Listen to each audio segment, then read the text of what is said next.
You realize one of your characters is a Mary-sue. What do you do from here? What you can do may depend a lot on whether you've already published a part of the book or series that your character appears in. So that is, if you have published a few chapters or if it's a first book or so in a series, then there are things you can do to salvage the character still. But if it's completely published, well, there's little you can do. But provided you've not published it yet, or if it's partially published, you might be able to salvage something. Of course, the first instinct when you realize that your character is a Mary-sue is to chuck your character into the depths of space and forget about it. But given the nature of Mary-sues, you may end up leaving a rather large hole in your story. In such a situation, the only thing you can really do is to go for a complete rewrite. Or you may have to introduce new characters to kind of fill the hole, but that could be a complete another mess too. If you're going for a rewrite, one thing you can do instead of completely scrapping the character in question is to reduce some of the more Mary-sue traits of your Mary-sue. You could make their skills a bit more streamlined, say pick skills that go together. You could make them generally likable and pleasant instead of everyone's favorite person in the galaxy. If your Mary-sue is of the type that is always right, you can make them be wrong about stuff. If they win every fight they're in, make them lose a fight, have them mess up, have someone else be right. Of course, another possible way to solve this is to increase every other character's Mary-sue-ness, basically. If everyone is a Mary-sue, then effectively no one is because Mary-sues are relative to the setting. I mean, this works provided it's a power level thing and you don't increase the Mary-sue's power level to compensate, which is something you had to watch out for. And another issue with this is it could drive stakes to the stratosphere, and the end result could be a slightly over the top story, but that could be quite enjoyable. A lot of people read stuff like that for entertainment, and if that's your style, by all means, go ahead with it. Both approaches we discussed work providing you can go for a rewrite, but sometimes a complete rewrite might not be an option. The next few methods can be used even if you partially published your story. A good way to reduce the feeling that a character is a Mary-sue is to get people to empathize with the character, and a good way to do that is to humanize them, as in show the other side of being a Mary-sue. You can show the effort they put into maintaining that facade of perfection.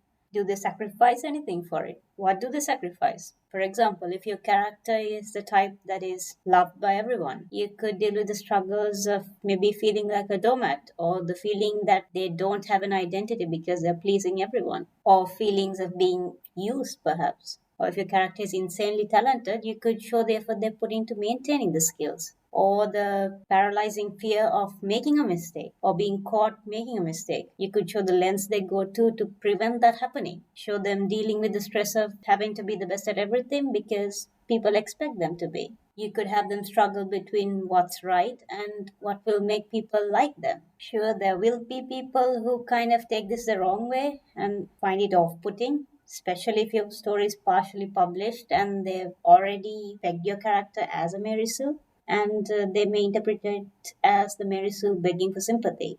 A way to break this feeling is to have the consequences of the character's actions catch up with them. For example, if they put an insane amount of work into maintaining their skills, you could have that exhaustion or lack of sleep catch up with them. Or if they do everything to please people around them and have them like the Mary-sue, then have the Mary-sue be unable to maintain a friendship or feel happy with a friendship. Or you could have their friends lash out at them after years of frustration because they still don't know who this person is. You could have them, try their best to not fail at something and still fail and have to deal with the consequences. Another possible way to explain the Mary-sue-ness is to go for a supernatural explanation. So this works mainly in fantasy or fantasy-inspired settings. One example is you could make your character cast some sort of spell to make people do stuff for them. You could reveal this about halfway through the story, and that could instantly turn your Mary-sue from a possibly boring, good character, nominal hero to a much more complex one, perhaps even a villain protagonist. You could explore their motivations for choosing to do something like that.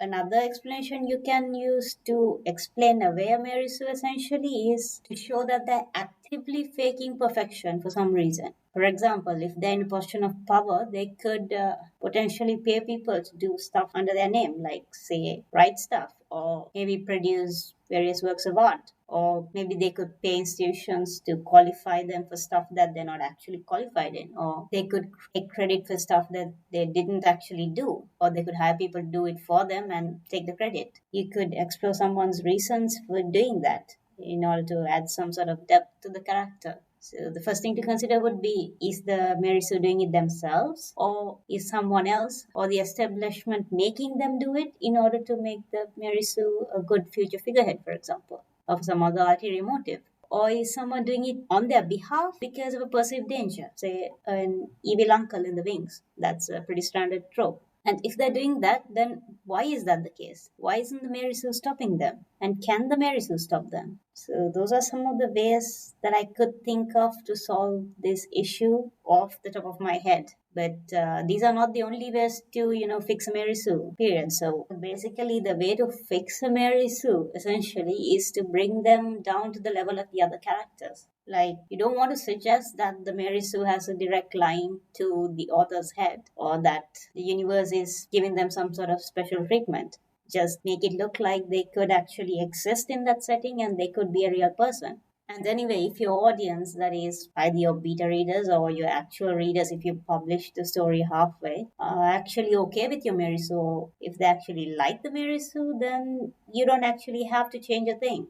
There are Mary-sues, characters that would be technically called Mary-sues. Not like there's a technical definition for Mary-sue, but there are characters who would be called Mary-sues who are actually perfectly fine characters who are perfectly, popular. Those were my thoughts on the subject. So if you have any other ways to fix a Mary-sue, that is, generic methods, you could mention them in the comments. I'd love to read about that. So that's it on that topic. See you next time.